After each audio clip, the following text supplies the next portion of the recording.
Ready, real. Yo, confetti ain't even heavy, nigga. Got the wind, I want the record, nigga. What's a crime if you don't protect it, nigga? What's a name if they don't respect it, nigga? Nah, yo, confetti ain't even heavy. Hello world, Heartbreak Nasty, Unexplainable podcast. I'm joined with Mr. Tunnel Vision himself, Kyle Williams, CEO, founder of Tunnel Vision. What's going on? Alright, so we're gonna dive right in. We're gonna go from the start. So when did the idea of Tunnel Vision come about? Tunnel Vision came about back in, I think it was like 2010. Mm-hmm. I went to Towson University. I was a junior year. It's crazy because I never thought about starting an apparel business or anything like that. I was actually, at the time, I was working for Octagon, which is like the top sport agency in the world. Our biggest client at the time was Steph Curry. Okay. So I was working under the head agent there who was dealing with Steph Curry, man. It was just, the whole idea came about from a dream I had. That's why you ever see our slogan is chase your dreams. That's where that comes from. Mm-hmm. So I just remember I woke up, had a crazy dream just about a business that I owned that was like highly successful. I didn't necessarily remember if it was sport related or not, but I woke up, I took what I did remember. I was just like, I had tunnel vision in the back of my mind. I just knew that and something just sparked it, and I called. I went to Virginia State before I attended Towson, and I called one of my buddies up from one of my homeboys back from Virginia State, and I was like, look, man, I need a logo. You know somebody who do a logo, right? Right. So he wasn't a graphic designer at all or anything. He kind of just used his own skills and drew out a logo. It was the same logo that we got today. No edits, no changes. I don't know if y'all ever really paid attention to our logo, but if you look at it, it has like the Maryland flag kind of built it. It was all by accident. It wasn't even like planned to do it like that. So it just kind of came about like real divine in a way, and ever since then, I just kind of ran with it and been chasing ever since. Kind of like faith. Right, exactly. It was dope. That's dope the way it came about. Exactly. So now do it feel like you like living in real life, like deja vu. You dream something and it kind of, to be honest with you, come to fruition. Yeah. Any things that are happening now in terms of our growth and us being able to do things with different high schools, small colleges, and being able to continue to grow. I can't say that I'm ever really surprised because I always believed in what we were doing. Absolutely. It was just a matter of getting everybody else to buy in and to believe in what we was doing. And trust your process. Absolutely. Again, nothing about the whole process, nothing about it was easy. Right. I've definitely been through a lot of things. Definitely felt like sometimes giving up, but just keep grinding and pushing through. Nothing worth having or fighting for comes easy. You always gonna have those speed bumps and yellow lights that you got to cruise through. It's actually funny that you say that because it's like in the society that we live in, when you coming up in your backyard and things like that, it's like people expect you to build something from the ground up and not have struggles or to not have to overcome certain things, and it's almost fun. I laugh because it's like it's not easy at all, man. It's like what we've been able to do here has probably been the hardest thing I've ever done in my life, and I've been through some of the toughest times I ever had to been through in my life, from being broke and just doing different things, man. And that's to be expected when you building something from the ground up. Absolutely. So everybody, from the outside looking in, they see the successes of any business that anybody has built. Absolutely. And that's all they see. They don't see the day-to-day, the grind, the headache, the banging your head against the wall, the whole in-between of the process. They might see the start, and then they see the final product, but they don't see that in between, those nights when you going through it, but you make it work. Yeah, especially starting off, man, like just had coming out of college and working a full-time job and trying to build this at the same time. It was times where I was taking my last couple of dollars, not eating, but making sure we got inventory to do something. Or, a lot of times we used to have them tunnel vision parties. You know, it's everything out of. You need to bring those back too, man. But, well, tunnel vision part, you need to bring them back. I'm not going to talk too much about it, but we just had a meeting where we probably looking into doing New Year's Eve cruise type of all white party. Yeah, so, man, you gotta bring them back. We all black party, so you know. For those that don't know, the tunnel vision parties was lit. I think I attended 2 of them. I don't know how many y'all had, but yeah. We had like 4, and then you know, I just stopped. You know, it just got kind of busy. So I kind of got away from it, but I want to bring it back. But on some more grown and you know, like some grown and sexy type. But you gotta, Kyle, you gotta celebrate that success, absolutely. Man. You know, you gotta. You know, that's all work. I don't do enough of, man. All work and no play ain't no fun, man. Right. Plus, something I don't do enough. For those who don't know, them tunnel vision parties, beautiful sights in there, man. It was, yeah, it was lovely in there, beautiful sights. But yeah, you said,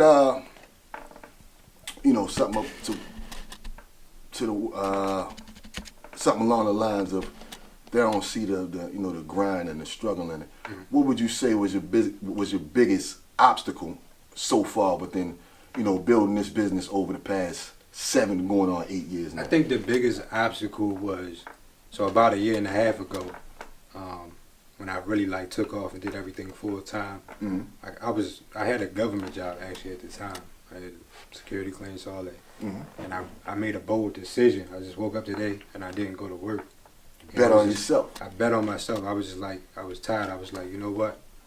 You know, if I stay here, it's going to continue to keep me comfortable. Mm-hmm. You know, and I already knew in my mind, since I was like 20, I already knew in my mind what I wanted to do. Right. In terms of when everything came about. And, you know, I really just took that leap of faith. And I just, you know, I ain't go to work. I told them I'm not coming back to work no more. I just kind of jumped off. And that was kind of like a big obstacle for me because you always going to have that fear of you got bills, you got things you got to take care of. 100%. Right, and I just jumped out. I did it. And you know, for some people, there's nothing like having that guaranteed check coming. Correct. Every 2 weeks or once a month or every week, however you get paid. You know, it's nothing like that, having that comfort. But when you when you see a vision and you wanna do something big, it's larger than life that you're building your legacy on. Yeah. You gotta take that chance and take that leap of faith and say. And I would say it's usually that fear that holds up.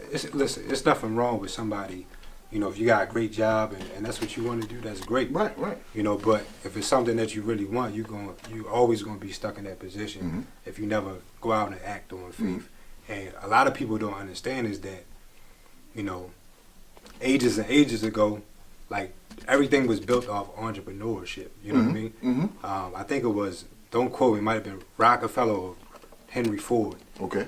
Were really the ones that were responsible for bringing jobs to America. Before, you know, we were farmers, you know, hairdressers, you know, Black Wall Street. We had everybody had our own, you know. Right. And back, you know, I think that a lot of people, we really need to get back to that. It's never been a better time to be an entrepreneur and do your own thing. Oh, absolutely. Now you can build a business.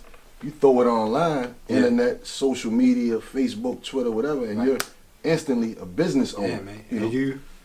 And to be honest with you, it's also, you know, I don't like people where they just throw it out to make it seem like you can just do this in your business. So you gotta really take it serious. No question. Build your team around you.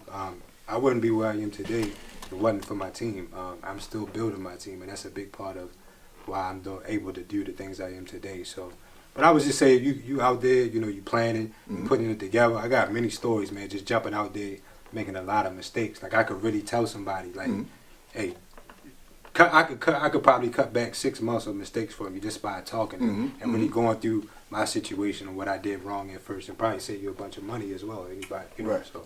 And that's, you know, like you said, nowadays in the age of these millennials, you know, everywhere you look, everybody's a business owner. Right. You know, the one thing about the internet is like a gift and a curse is you can be anybody you want on the internet. Right. And that's, you know, and at the same time as you could be anybody that you want, and at the same time, anybody could kind of make something up in a sense. You know what I mean? Anybody could say something and be totally off. Like you ever hear something about yourself? And like, definitely. You taught me something new about myself. Hey, all the time. You know, make something up is like, where you get that from? Right. So like you said, the internet, gift and the curse, but you gotta, always great for business also though. Oh, absolutely. You got to take the good with the bad. You know, nowadays with the internet, it's crazy because we fall into this conversation.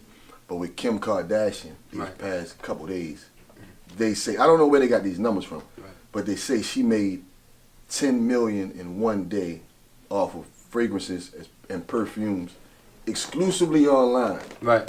The people who bought the fragrance didn't even smell it, didn't get no samples or nothing, but because of her name, her brand, and the marketing and using those tools that she had, it sold out in a day without, it's a power in the internet, and they didn't even get a whiff of it. Right, and that's you didn't even get a sample. You don't even know if it smelled good. Right, and they copied it. And that's the power of the opportunity as well, and the whole social media and the marketing thing as well. If you look at it, like I think Kim Kardashian, if you wanted to do something, if you wanted Kim Kardashian to post your business on the page, it would cost you like $300,000.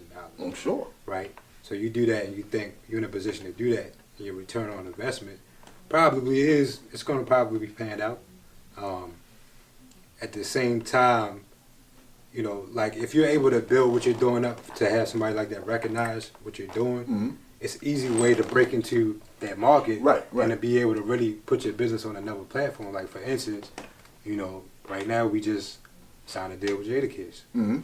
So to be able to have his following back us up, when that goes into motion, he start posting about tunnel vision, and we're doing things as part of what we're doing with them is we're taking care of the AAU program. You're not a stranger to the AAU world. That's dope. That's dope. Right. So they're on the national scene, and we're gonna be taking care of all the uniforms and apparel for the whole organization and stuff like that. So those type of relationships can really pan out and put you in a That's dope. Those type of relationships and partnerships will take you a long way. And I was gonna ask you, one of my questions to ask you was you doing like brand placement, just hitting people up who got a certain Instagram following or social media following and just sending them apparel and gear. Yeah. Hey, rock this, whatever. Are you doing?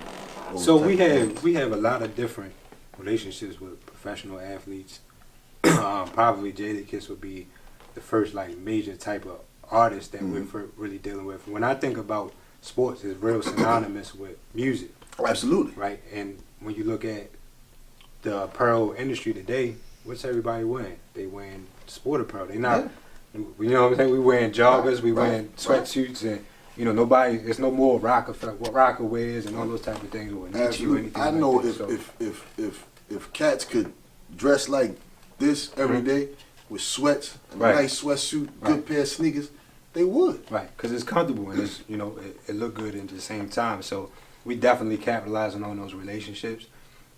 The direction that we're moving into now, you're going to start seeing a lot more people that we form those strategic alliances with.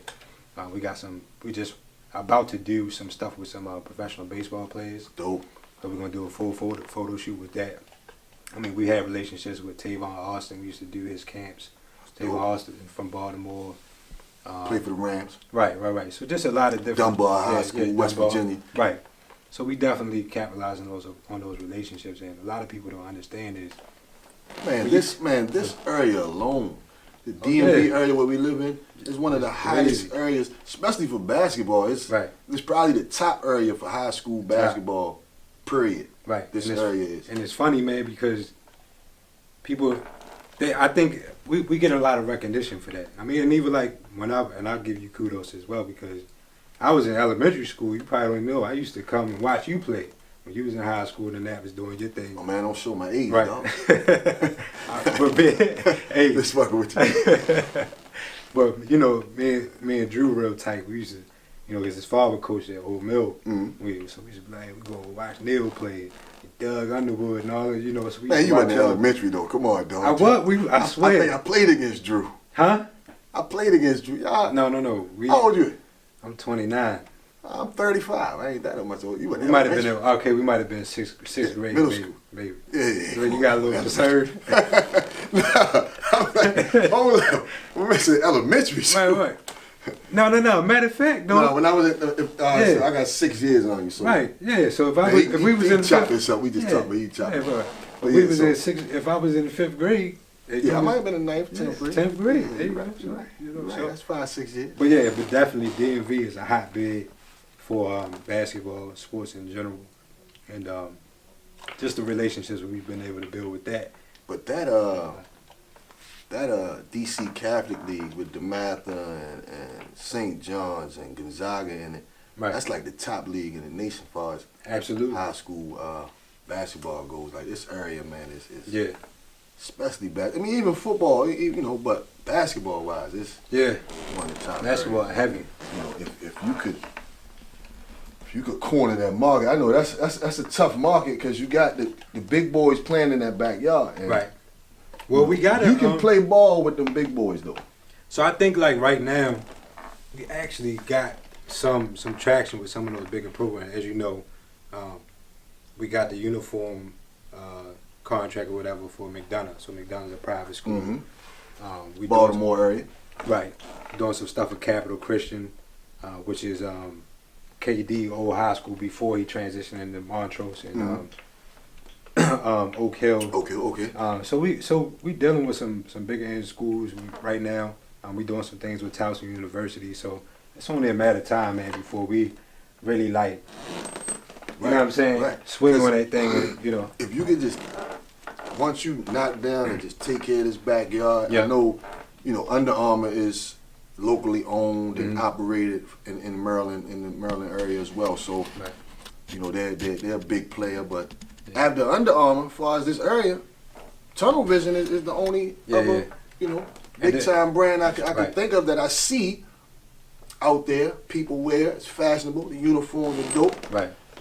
You know, and that's it. There's no reason that, you know, you can't be the next Under Armour, or you and your team can't be the next Under Armour, the first Tunnel Vision, but the next Under Armour. And I think we really differentiate ourselves with a lot of our audience and start seeing in the future with a lot of different things. We're going to be doing wearable technologies, just with the different innovations that we're going to come out, that we're really focusing on solving athletic problems when it comes to apparel and those type of solutions, man. And you know, it's all when you talk about the difference between a juggernaut per se like that and us starting off, you know, it's a big capital difference. People don't understand, you know, not to get into too much, but you know, this has come from my own dollars. We don't, you know, I'm 100% owner. Right. You know, we don't have any. And they publicly traded. Right. Now they're publicly traded. Right, and now we moving into doing some different things. We forming some alliances with some counties and stuff. So you're gonna see a lot more from Tunnel Vision. It'll probably surprise a lot of people that you haven't seen before, but we're moving in that direction to be able to say, all right, we here. You know what I mean? And I really take pride in, not because it's a skin color thing, but really take pride in being that first black-owned major sport apparel brand. You know, and doing things for the community in general, not just about black, but the community in general that maybe, you know, others may not understand what's needed. You know, so I'm really about doing stuff for not only our area, our people, but just for, you know, everybody in general, man. And trying to show up. Absolutely, and I'm sure people who, you know, look like us, think like us, come from where we come from, get inspired from seeing a man like yourself develop this brand, do it from the ground up. You know, 100%, like you said, finance by you and your team and your partners. I'm sure whoever you have, you know, that's involved with you, investing wise. But that's a big thing, and you know, I love to see it. It's going. It's going to take off. I ain't gonna say I love to see it take off. Well, I'm just loving being here and seeing the process as it grows and and I'm not no way, shape or form a cocky guy or arrogant or anything. I feel like if you don't believe in what you're doing it for. 100%. And you know, like, who don't want to be the best? Right, exactly. And you know what I'm saying? You know what? I'm glad you brought that up. Like, who don't want to be the best? Let's clear something up, man. It's a real divided line between hate and competition.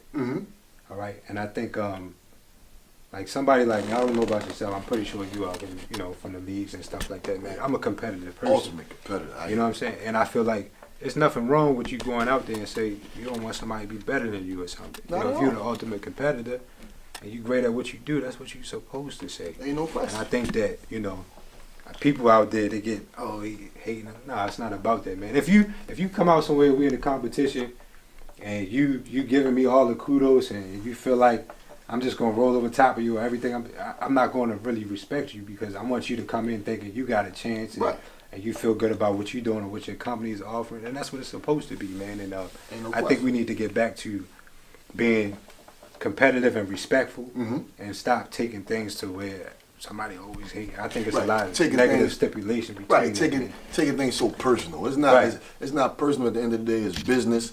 It can be friendly competition.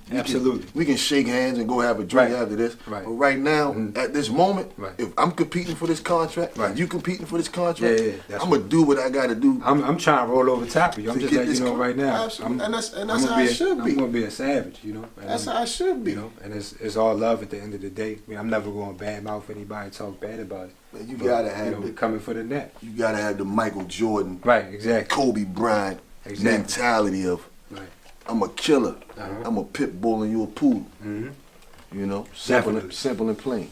Right. So I just think a lot of people get that misconstrued in a lot of ways, but never. Sometimes people will take. I'm real laid back, you know, in terms of I'm not quiet, but I'm not the type. I'm not really just gonna walk up to somebody and start talking, unless it's business related. Right. You know, and sometimes I'm the same way. And they call it. They say I'm standoffish. Right. I'm not. Yeah. Nah. I'm just. I'm like, not buddy. Right. But sometimes as well, Neil, like I'm cool though. I'm about what I'm about, and a lot of stuff I'm not just going to talk about BS. Sports. And you also don't. You're not supposed to discuss your business. Right. Any and everybody. Yeah, and I think that's a lot of people, when you don't share a lot of things on social media and stuff like that, I feel like people get mad at that. Like social media is like they want to know everything. Yeah, they want to know everything. And I don't move that way. You know what I mean? Move in silence. Right. You move in silence, man. I just want, I'm a laid back guy, man. If somebody wants some help, my doors are open. But you let your work and the brand speak for you. Absolutely. And that's how it should be. Because usually the person that's talking the most is doing the least. Right. Exactly. The person or the company or the product that's laid back. Yeah. And letting the brand speak for them. It's usually the one making the moves. Right. You know what I'm saying? I feel the same way. And speaking on, you was talking about the product,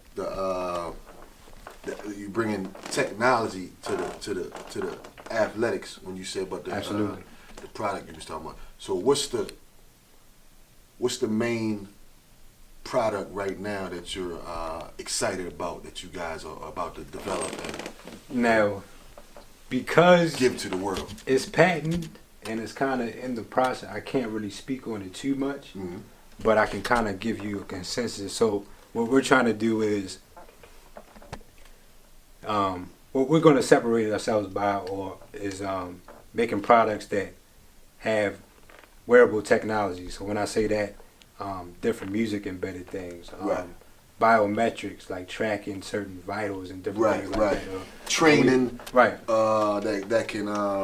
We're trying to move into more technology based sport apparel things that we're going to start doing. That will start making a lot of things that we do on a regular basis much more easier, much more convenient, and much more. You got to understand that when you're in the business that we're in, it's all about the youngins, because those are the ones that dictate the quote unquote millennials. Right. So you gotta be innovative and try to stay two steps ahead of them. So we gotta know that they like music everywhere and they like to do certain things, or they like a certain type of cut on their stuff. So and you know what I'm saying? So I can't get stuck like how I am with music, because with music I'm all 90s, 2000s. Come on, man. It's hard for me to get into with you gotta get the little Uzi version and the I give little them pumps some in there. but you know what I mean? I'm kind of stuck in my ways with music, but I understand as a brand, we always gotta be continually doing something new. And I think by us being younger per se, in terms of myself as opposed to the owner at Nike or the owner at Adidas, it gives me a competitive advantage in what we do. And outside of that, man, it's just I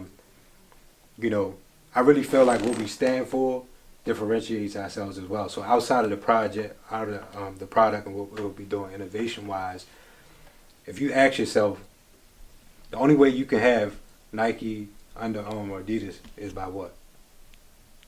Is by going to go purchase those items, right? Right, absolutely. You can't have Nike, Under Armour, Adidas if you don't have those products in your hand. But you can have tunnel vision without buying tunnel vision. Tunnel vision is a way of being, you know. It's a lifestyle. When you go out and do what you do when you was hooping, you had tunnel vision. You were locked in, you know.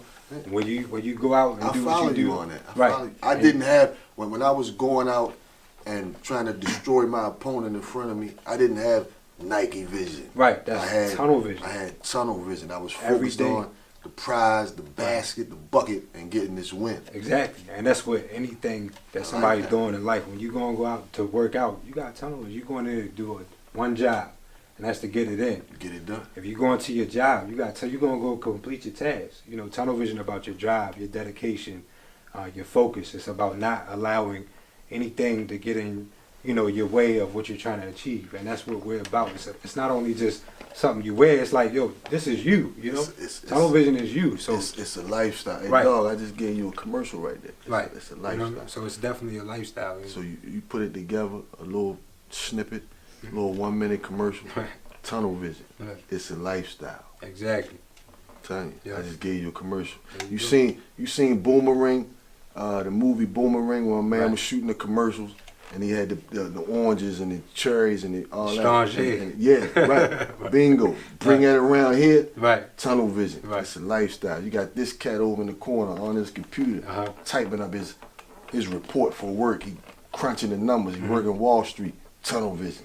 It's a lifestyle. That's what. You got my man on the court coming at you with the cross or bing, bing, bing. Yeah. You go in and dunk it. Yeah. Tunnel vision. It's a lifestyle. I just gave you a commercial. There you go. And I want my credit for that commercial. And that's something actually. That's something where we could do in the summer league down the wild. I just gave you something right there. We could shoot a commercial. I just threw you a oop. Yeah.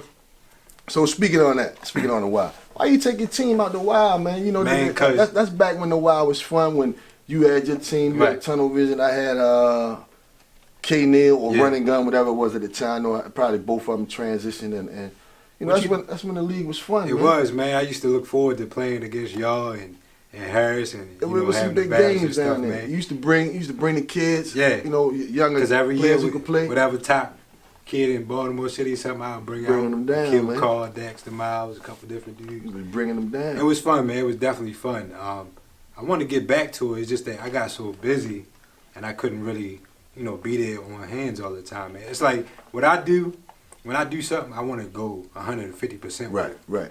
And not to say anything about anybody else speaker. And you were actually one of the teams that came out there and had nice uniforms. But every year I wanted to have the best uniforms. I wanted to have, you know, somebody come out just to bring and it was good for, it wasn't about always us, it was just good for everybody. It was good for the league. To see a kid like a kid come out and you know, it was good for the league, good for the energy, right. Good for the city of Annapolis, good for the youth in the crowd to see unfamiliar faces and they gravitate to that player by saying, "Oh, right, exactly. Man, he nice." Right, and they want to be looking right. forward to the next time when you know he come down. Yeah, and I want to.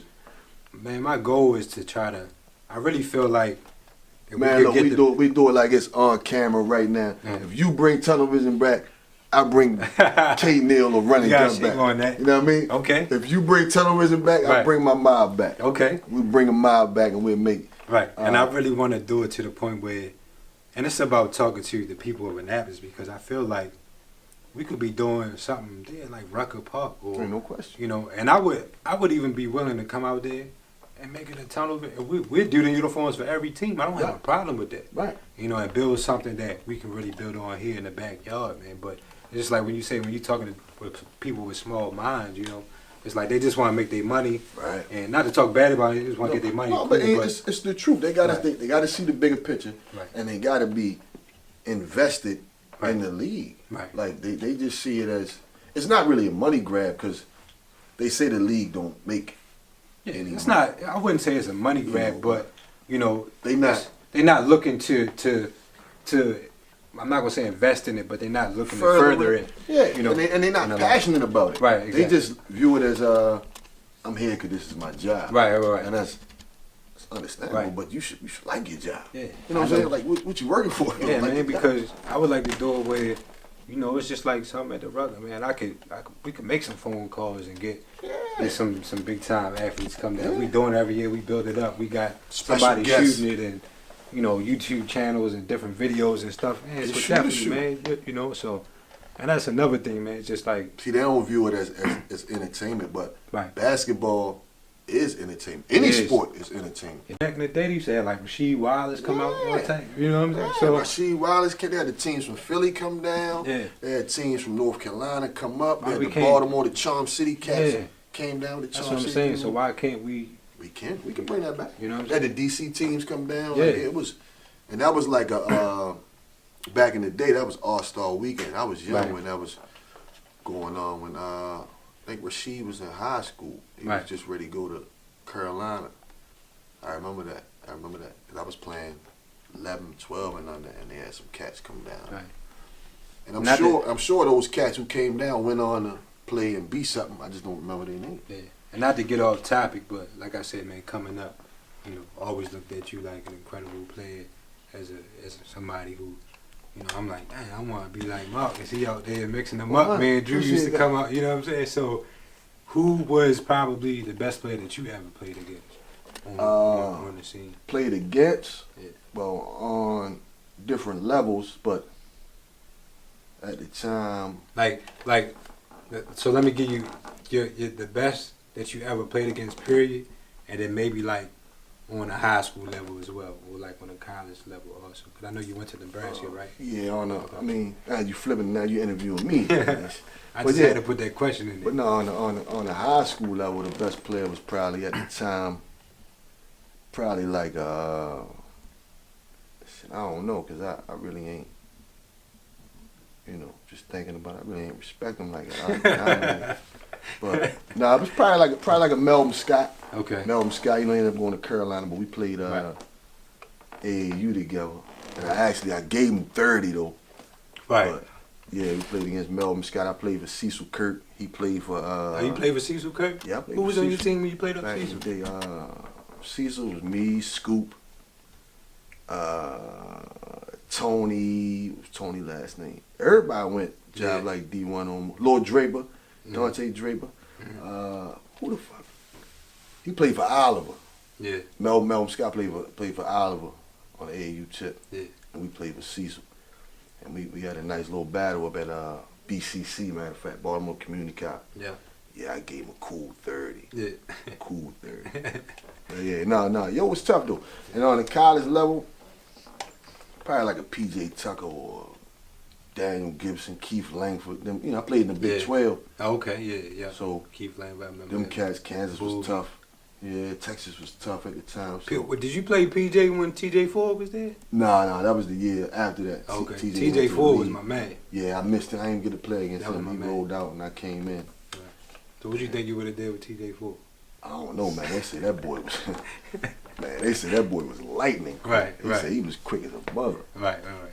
That's what's up, though, man. I just had to ask you that. 'Cause Nah, it's all good. I think like the last game I remember seeing you play was when y'all had beat North County in the county championship. It was like Mark Jennings, Jerome Goodman, Kevin Hammock was on it. Yeah. Kevin was tough. Mm-hmm. But Kevin was young when y'all played him. Yeah, I think he was Brian Hall. Yeah, Kev was like a year or two younger than me. I think. Yeah. I think he was like 8. Yeah. But yeah, dominated the county, man. We lost Yeah. 4 years. I think I lost. That was a tough game, though. Y'all won by like 4 or something. Right? Yeah, I had a couple close games, and Yeah. I never lost to them. Right. In the county, I think in 4 years, Right. lost to Southern, Old Mill. I think I lost to Broadneck Okay. and Meade. And me. That was it. Yeah. And the game we lost to Southern, I ain't even play. That was That Southern. was my 9th grade year. I quit. Southern had somebody who was getting buckets. Mike Birch, or was that Northeast? No, Mike Birch went down. Northeast. Chesapeake. When Southern beat us, I wasn't on the team, by the way. I had quit the game before that. That's when Will Maynard was getting buckets, but I was in 9th grade and I quit because Brady wasn't putting me in the game. I dropped the bag, listening to these niggas from round the way. They, man, you ain't getting in the game, man. Quit, forget that. So I dropped the bag and I quit. And the next game, we lost to Southern. And Brady called me back Saturday morning, told me to be at practice. Right. That's how that went. Right. It's a little legendary story for y'all. I was in 9th grade playing varsity, by the way. I quit that Friday. We lost to Southern, down Southern. Brady called me Saturday morning, told me I better be at practice. Right. And the rest is history. Right. Rest is history. You know what I'm saying? Yeah. 9th grade action. Right. On varsity. So just a little interview for you for a second, man. Yeah, something quick. Right. But yeah, now back to all right, back to you. You said you don't mind helping anybody out as far as, if they got questions or whatever. So Right. Hey, did you ever think about doing like a little mentorship type of program or something with the youth? Yeah. So right now, I think like last year or the year before, we did a youth mentorship program. Actually, up there in Southern, at Southern Middle School, where I was mentoring a lot of the 8th grade boys there for the whole year. We're about to do a television partnership with the Baltimore Reading Initiative. So we're gonna start going to different schools in Baltimore City. That's dope. A number of times a week, I have my employees and my team go out there. That's dope. And we'll start doing that, man. So I've done a ton of things from the mentorship side, not from just for philanthropic or a charity type thing, but also just you gotta understand, a lot of those kids from the city that I used to bring around, I was their mentor. So like Akil, Dax, Right. Dwayne Morgan, a lot of those kids, man, I really took under my wing, try to really help push them, what they were doing, getting them into school, making sure they stay straight. So I'm always an advocate, man, for trying to build people up, especially our young people, Man, that's good stuff. We need more brothers like you who give back in that way. Maybe we can partner and do some things here in absolutely, here in the city of Annapolis. Right. Actually my nephew is second year. He's a sophomore at Frostburg State, and he when he come home for the holiday, well, he's putting it together now. But when he come home for the holidays, he want to do a toy drive for the kids in Annapolis from like three neighborhoods. And we really trying to get into the community here. A lot of people don't know. Like my one side, my mother's side of the family, my whole family is from Annapolis. Mm-hmm. I just never, when I was young, I was here, but I didn't spend a lot of time growing up out here. More so on the Baltimore side of Anne Arundel County and doing different things. But and to get a little bit off topic, like my grandfather was actually a pioneer for civil rights here in Annapolis. I'm sure you probably know my cousin Darius Stan. You know Darius. Yeah, absolutely. And my family was real into the sit-ins and the civil rights movement and a lot of stuff, and really responsible for a lot of things that we got done here. In those times where we were segregated for Annapolis or for our people. So, I'm really trying to get in tune with the community here. Dope. Any way possible. If anybody's watching, I'm definitely open to trying to help out and do different things, man. But I got so many roots here. Me personally, I didn't really spend a lot of time, but my whole family is rooted. Right. No, we can definitely, make something happen for the youth, and because I gotta, me myself, I gotta start doing more giving back myself, because I don't do enough at all. So we can definitely, partner on some things and make some things happen. But like I said, I wanted to plug my nephew because he's doing a great thing, and for him to be so young and even to have that mind of, wanting to give back, I think is a big thing, and it's dope. And man, you know what? Not to cut you off, man, but I feel like if we could get people to start, like the younger crowd, to start thinking about the stuff that we think about now, I think we'll have a lot more success stories. Right. Because it's like a you being where you at now. Right. You wish you knew. Right. What you know and now. it's like, but the reason why it wasn't like that back then is because nobody taught us that. Yeah. We didn't learn about entrepreneurship. We didn't know about credit, to keep your credit straight. Right. We were just taught to do this and try to go to school, and that's it. Right. And really, in the world today, like, you don't have to do that. That's not the only way to be successful. Yo, you're right, 100%. That's why we got to teach the youth and our kids. I mean, you don't have no kids, but you don't have no kids. No. But we got to teach the youth and our kids differently. Right. To be, it's okay to work for someone, but you shouldn't want to work for someone your whole life. You should be focused on building your own brand and building your own company to leave your own legacy. Yeah. All right, so Kyle, when it comes to the youth, you know, is there anything ideally that you and Tunnel Vision would love to, you know, do to bring them in and show them different things that Absolutely they can do? So right now, in terms of what we're working on, I can't be specific about the county, but a county in general, we're working with the government officials to be able to bring in a program where we can start doing some things on site, dealing with different high school programs and college programs to be able to train them, to give them the skills and create those vocational programs. And in addition to that, we're creating a program where a re-entry program where we can get people who may have like offenses, any jail time or anything, where they can come back in, criminal records, where they can come back in and have a second opportunity to be able to do something positive as well. And get them back adjusted. Absolutely. To society and the work world. And, you know, to bridge that gap. That's absolutely. We understand, man, that, you know, your past doesn't always define you. Not at all. And you know, and your past definitely doesn't define your future. You know? Right. You can always make a turn for the better, or you know, whatever may have you. My thing is to show. When I was coming up, I was one track minded. You know, it was just like I just wanted to play basketball. That's all I was going to do. And my objective is to get people to understand that it's cool to play basketball. You know, if you want to go to the NBA, you gotta work your tail off to do that. And I really don't think some people understand how hard that is. No, they don't. But that can be a goal. If you're gonna work towards it, then do it. But to also have other dreams as well, and to know that that's not the only thing that you have to do. I'm not opposed to people wanting to go out and, like you said, what we talked about earlier. If that's what you want to do, you want to be great at a job, and you love your job, it's great. Right. But I think a lot of people have things that they want to do, but just not acting upon it because they're afraid. Right. And you know, like if that's the attitude that you're gonna have, you're never gonna do it. All right, so who you rock with in the league, man? Like in the NBA right now, you know, been a lot of shuffling in the off season. You got Melo down there with Russ and PG and OKC. You got Kyrie in Boston now. New look Cavs. Isaiah ain't touched the court yet, but you got Lonzo Ball in LA. Disappointing me. Disappointing me too. You know, but who you rock with? So first of all, I don't do the shuffling thing.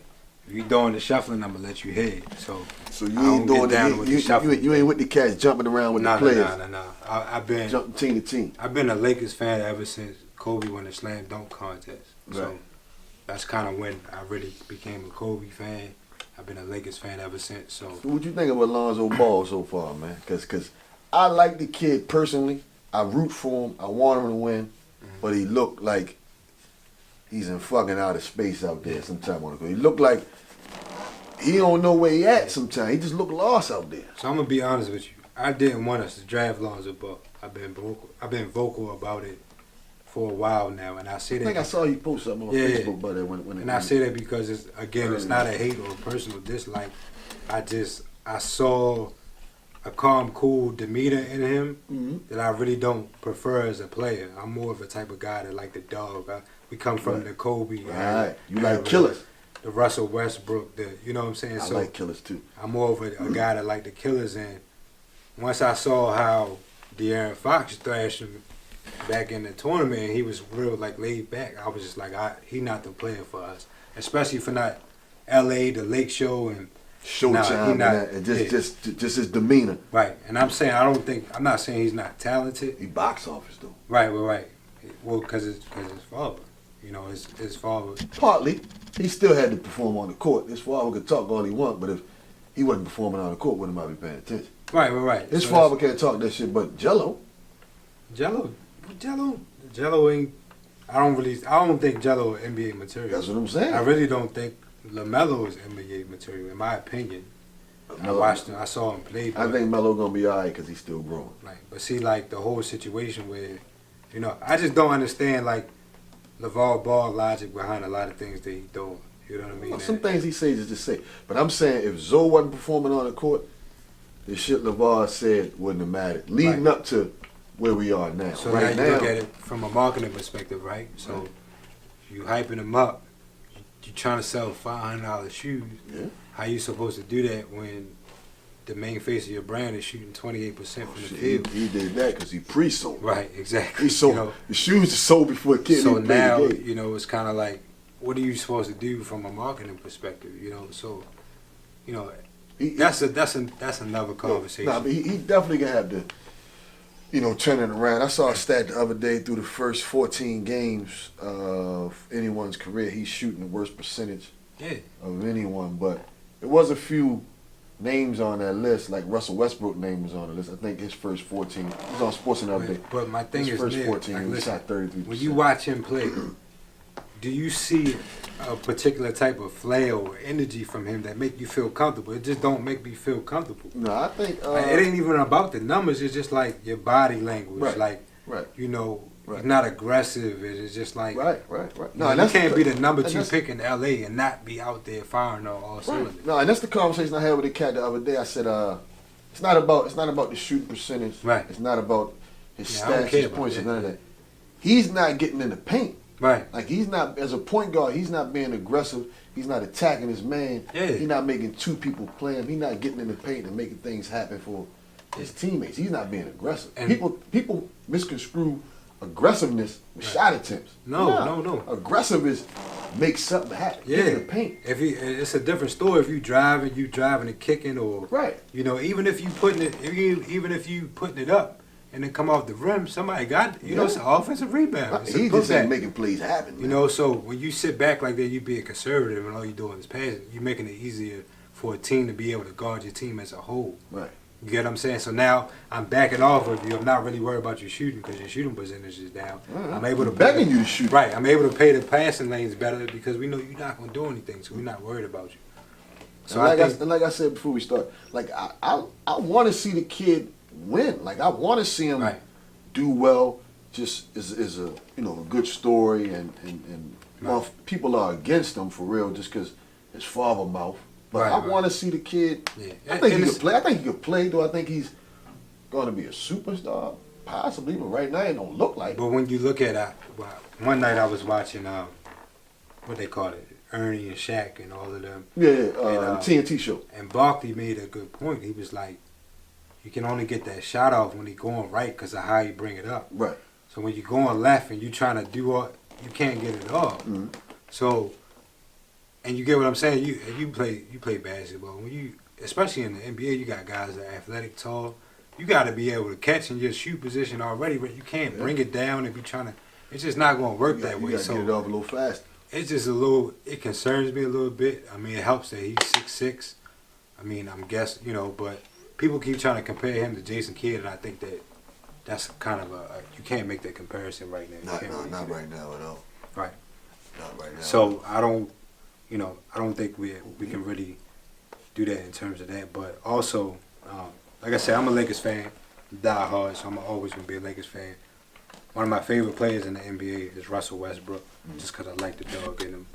Right now, I'm a huge Giannis fan. I like what Giannis is doing. I think that Antetokounmpo. Yeah, that nigga, I think that truth. He's going to be my MVP choice for this year. I love what Kyrie. If the Celtics continue with that record, Kyrie could be the MVP.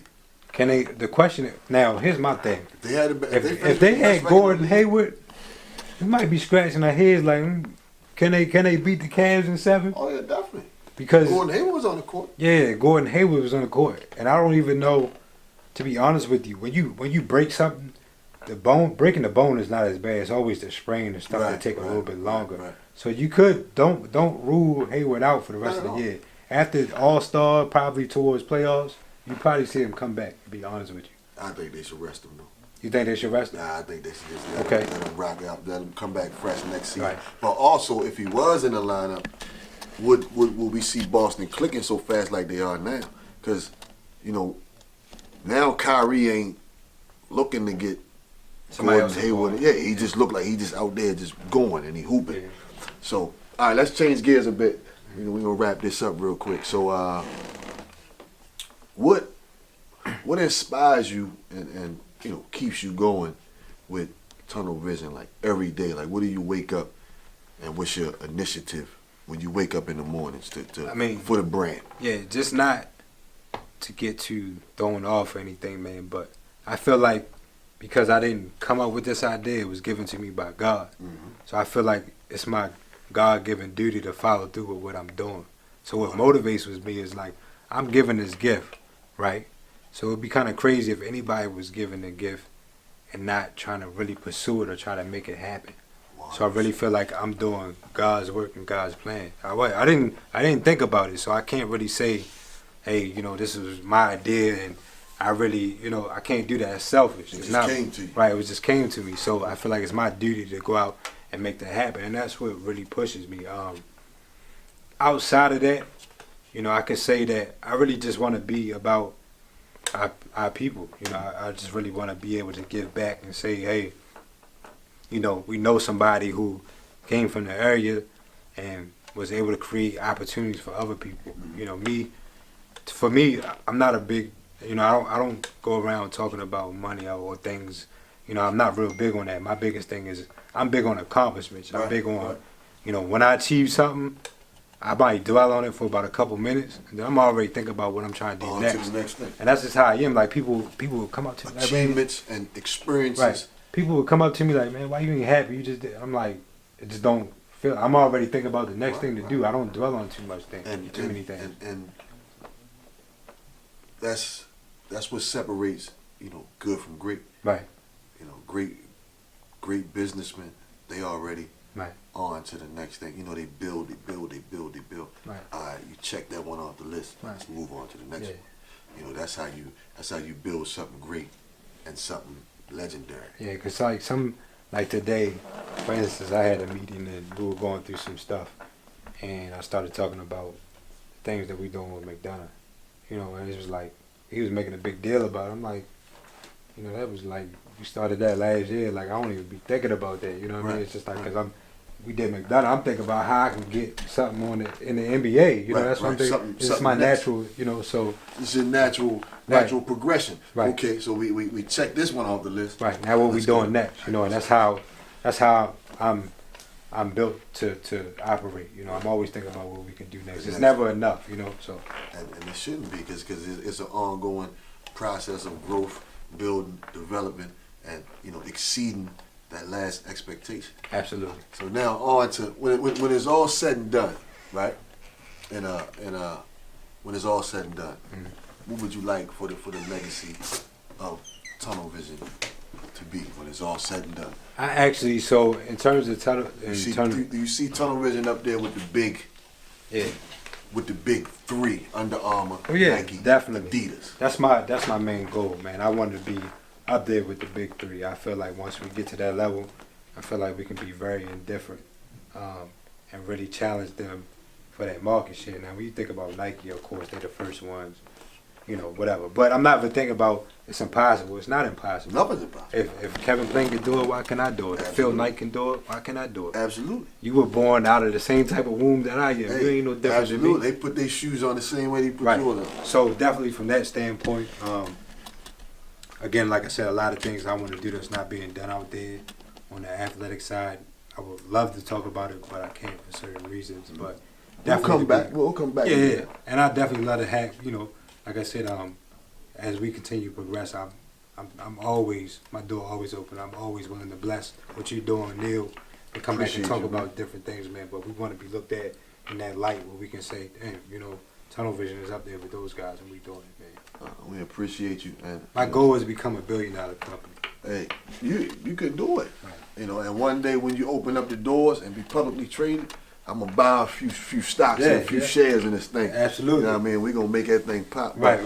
But man, yeah, like we appreciate you, man, and absolutely. You know, it's been a great conversation, great Always. interview, nice office, lovely setup. Right. Appreciate and you know, I had to do an interview with my man to get a sweatshirt, man. You know, he been telling me I was gonna be a brand ambassador for about 3 years. I ain't even get a headband. I did get a towel and I got a towel and a cup holder, but that was I gave them to the kids. That was about it. But you know, Kyle, good dude, man, and you know, just appreciate you having us. Great experience, lovely. You know, wish you nothing but the best. I'm loving watching. Always, man. Watching Always. your process Yeah, and the growth of it right, because it's dope, man. You know, I'm with you, dog. Definitely. 100%. 100%. So, Heartbreak Nasty, Kyle Williams. If y'all not What are your social media? following us on social media, we at The Tunnel Vision. You can always go to www.thetunnelvision.com to check our website, do anything. And then, yeah, that's it. And if you want to call the office and get something done, 410-571-5064. All right. That's right. Grab that apparel at thetunnelvision.com. The best way to shop is online. That's the world we live in. Absolutely. I am Heartbreak Nasty. This is the Unexplainable podcast. And we out.